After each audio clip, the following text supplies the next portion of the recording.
You're hiding in the shadow of Islam.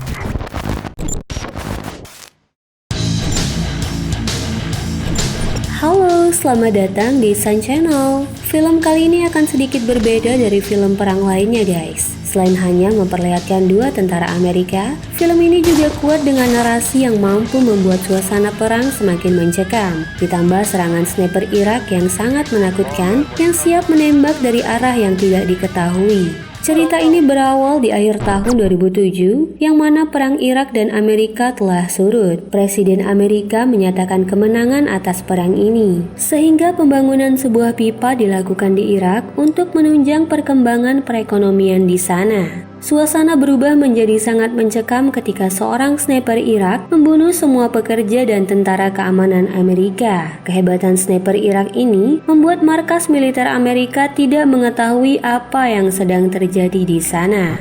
Dua orang tentara Amerika dikirim untuk menginvestigasi penyebab kekacauan ini. Mereka adalah Matthew sebagai sniper dan Isaac sebagai spotter. Setelah menunggu sekitar 20 jam, mereka belum juga melihat adanya tanda-tanda pergerakan musuh. Ice memberitahu Matt bahwa dia pernah mendengar kalau Irak memiliki sniper handal bernama Juba. Ice juga berasumsi jika dibalik semua ini adalah Juba. Sepertinya Matt beranggapan bahwa Irak tidak mungkin memiliki sniper hebat. Akhirnya Matt memutuskan untuk memeriksa langsung para korban. Awalnya Ice tidak setuju dan menyarankan untuk menunggu lebih lama lagi. Namun Matt tetap bersikeras untuk pergi. Sementara Ice mengawasinya dari tempat persembunyian. Sesekali Matt bertingkah konyol dan membuat rekannya itu tertawa. Namun lelucon itu tidak berlangsung lama ketika Matt menyadari bahwa ada yang tidak beres dengan para korban. Semua korban tertembak di kepala. Lalu Matt meminta Ice untuk memeriksa sekeliling. Belum selesai berbicara, tiba-tiba sebuah tembakan langsung menghantam perut Matt.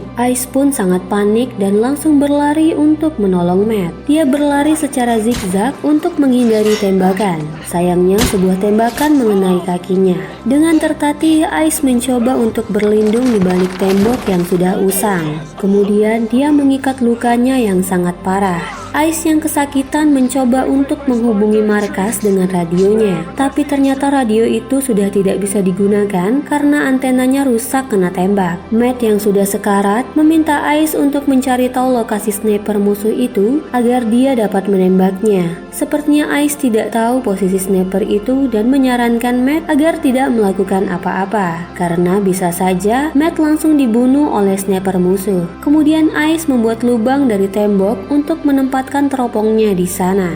Ice terlihat tergesa-gesa sehingga jari tangannya terjepit batu. Setelah selesai menempatkan teropongnya, Ice memberitahu Matt kalau dia siap mencari lokasi musuh. Tapi saat dihubungi, Matt tidak menjawab. Ice semakin terpuruk karena pendarahan. Dia mengeluarkan peluru menggunakan pisau dari lututnya dan kemudian membalutnya dengan perban agar mengurangi pendarahan. Akhirnya Ice pingsan akibat kehilangan darah yang cukup banyak. Kemudian Ice terbangun karena mendengar panggilan di radio lokalnya. Sepertinya itu panggilan dari atasannya. Ice langsung menjawab panggilan tersebut dan memberitahu statusnya, yang mana kini mereka terluka dan terpojok oleh sniper musuh. Selain itu, dia juga meminta bantuan untuk mengevakuasi mereka. Namun orang yang di radio meminta Ice untuk menembakkan senjatanya agar tim bantuan dapat mengetahui lokasinya. Disinilah kecurigaan Ice muncul guys. Jika dia menembakkan senjatanya, tentu musuh akan mengetahui lokasinya. Rasa curiganya semakin bertambah saat dia sadar bahwa aksen orang yang di radio itu terdengar tidak seperti orang Amerika. Akhirnya ketahuan bahwa orang yang menghubungi itu adalah musuh yang sudah menembaki mereka.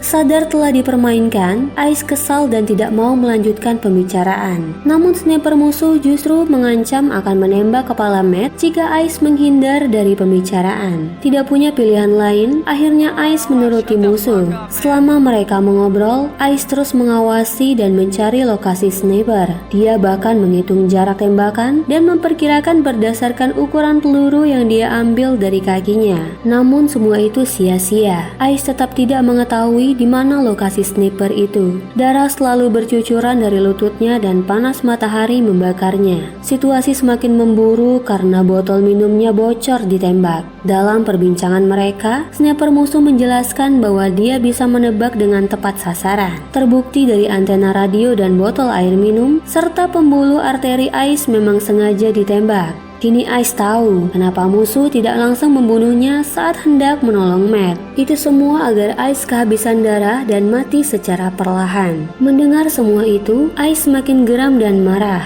Dia kembali mencoba memperkirakan sisa pelurunya untuk melawan. Namun tetap saja guys, semua itu sia-sia. Hingga suatu saat dia menyadari ada suara gesekan seng saat musuh berbicara.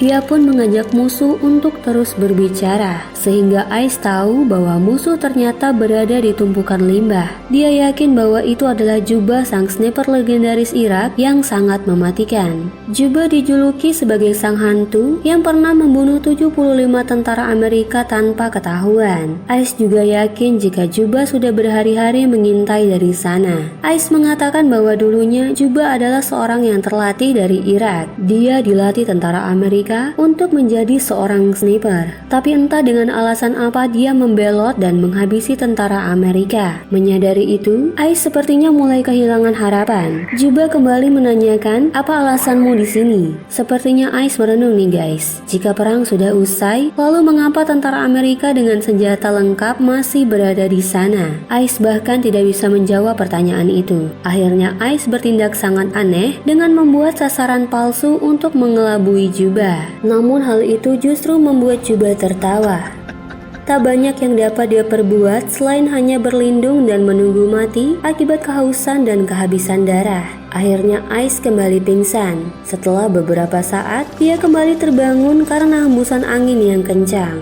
Dia memanfaatkan debu yang berterbangan untuk mengambil radio dari salah satu mayat militer yang tidak jauh darinya. Sebenarnya Ice tepat berada pada bidikan Juba, namun Juba tidak menembaknya. Saat ingin mengambil radio, dia melihat bahwa luka yang menyebabkan kematian mayat itu persis seperti yang dia alami, yang mana pembuluh arteri pada kakinya ditembak oleh Juba dan mati pendarahan. Saat Ice kembali ke tembok persembunyiannya, Juba menakut-nakutinya dengan tembakan yang nyaris mengenai Ice. Akhirnya Ice kembali ke balik tembok dan berhasil mendapatkan radio beserta beberapa sisa makanan dan sedikit air minum. Kemudian Ice mencoba radio itu, namun Juba mengatakan bahwa radio yang menjadi taruhan nyawanya itu sudah rusak. Dan parahnya lagi, teropong yang dia gunakan juga telah ditembak oleh Juba. Dan benar saja guys, Juba bukanlah orang sembarangan. Di tengah perbincangan mereka, tiba-tiba suara Juba terputus-putus. Awalnya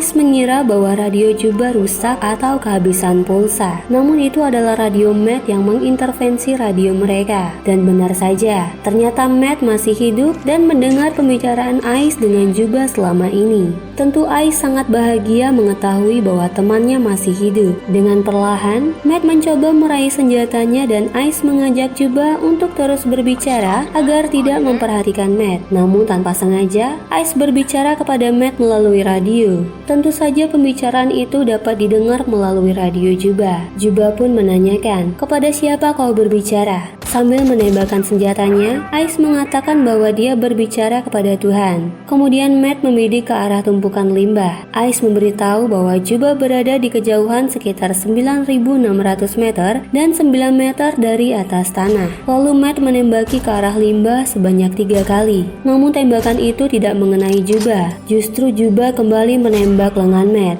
Matt yang semakin terpuruk mencoba menyelamatkan diri ke arah Ice. Tapi Juba menembak kepalanya hingga tewas. Ice pun sangat sedih dan putus asa melihat temannya tewas di hadapannya. Tapi ada sedikit harapan saat Ice mendengar suara desisan dari radionya. Kemudian Ice mengganti antena radio dari radio yang dia ambil tadi. Akhirnya radio itu dapat tersambung ke markas dan berbicara dengan kapten mereka. Namun entah bagaimana caranya, Juba berhasil mengambil alih dan menutup saluran radio dari Ice. Di sini Juba berbicara seolah dia adalah Ice dan melapor bahwa misi mereka aman-aman saja. Mendengar semua aman, sang kapten pun mengatakan kalau penjemputan akan dilakukan sore hari. Akhirnya Ice sadar kalau selama ini Juba telah membajak radio dan mengabarkan semua aman-aman saja. Dengan begitu, tentu dengan mudah Juba menghabisi tim yang akan menjemput tentara Amerika. Dan inilah yang telah Juba lakukan selama ini. Kemudian Ice kembali pingsan dan terbangun di sore hari. Ice melihat helikopter telah datang dari kejauhan. Lalu dia menghubungi Juba dan mengatakan jika dia menembak helikopter tersebut, maka posisinya akan ketahuan. Tapi Juba tidak menjawab. Ice tahu kalau tim penjemput itu tidak menyadari adanya ancaman yang sedang menanti mereka. Lalu Ice mengambil senjata Matt menggunakan sebuah tali dan berusaha melawan Juba. Karena posisinya kurang optimal, dengan berani Ice merobohkan tembok dan membidik ke arah tumpukan limbah. Hal ini membuat pandangan Juba sedikit terganggu oleh debu reruntuhan. Lalu Juba menembak secara acak namun tidak mengenai Ice. Saat itu juga Ice melihat kilatan dari tembakan Juba dan langsung membalas tembakan itu. Tembakan Ice tepat mengarah ke lokasi Juba berada. Lalu Ice berdiri untuk memastikan bahwa Juba tidak lagi menembaknya. Akhirnya helikopter pun tiba dan segera mengevakuasi Ice dan Matt yang sudah tewas. Ice mengatakan untuk tidak melewati tumpukan limbah karena bisa saja Juba belum mati. Namun tim penyelamat tidak mendengar karena terganggu suara helikopter. Dan benar saja, saat mereka terbang di dekat tumpukan limbah, mereka pun langsung ditembaki dan kedua helikopter itu terjatuh, sehingga tidak ada yang selamat dari mereka.